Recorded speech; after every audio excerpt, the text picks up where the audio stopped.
ګوره په ټول تاریخ کې افغانستان او افغانانو حتی د افغانستان دولتونو له ګاونډیو سره د سیمې هېوادو سره د نړۍ سره همیشه ښه اړیکې غوښتې دي، ښه کړنې ترسره کړي دي. هېڅ وخت په یو هېواد باندې حمله نه ده کړې. که کومه کې حمله هم سوې ده د دوی د حسن نیت په وجه باندې په دعوت باندې سوې ده چې ستونزې ورته حل کړې ده، یعنې بل نه ورکړل سوې ده. مګر هم افغانانو همیشه ښه اړیکې غوښتې دي.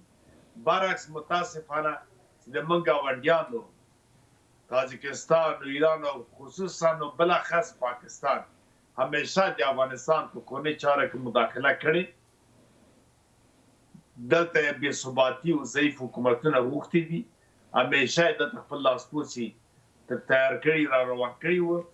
اوس نو خلاف د ټولو نړیوالو موازینو، خلاف د ټولو اصولو، د حسن همجواري، د اصل عدم مداخله، احترام متقابل، همداسې نقص د حاکمیت ملي، ځمکنۍ بشپړتیا، استقلالیت او خپلواکي، همداسې خلاف د جرایم جنگي د کنوانسیون د 1940 کال او دغه پروتوکول 1970 کال خلاف د ټولو اصول د ډیپلوماټیک په بیانا کې او په شیکاګو کې 1980 کال 83 کال همداسې خلاف د منشور د ملل متحد خاصه د وم فصل د راضي بدون شورای امنیت نه بدون د تفاهم نه په کورنۍ چارو د افغانستان کې مسلح بمبارد کوي او خلک وزني او ګناوي جنایات ترسره کوي، جرمونه ترسره کوي.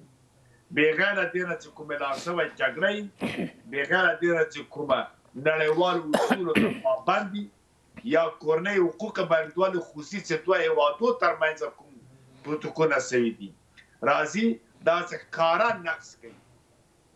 دوه هیواد متاسفانه د 1940 کالو کې جوړ شول، یې پنوم د اسرائیل یې پنوم د پاکستان. هلته یهودان راټول شول، تمام ورځ مسلمانان په غزه کې وزني. دلته پاکستان د تمام ورځ په افغانستان کې چړې کې د 50 کاله د افغانانو وینې تویوي.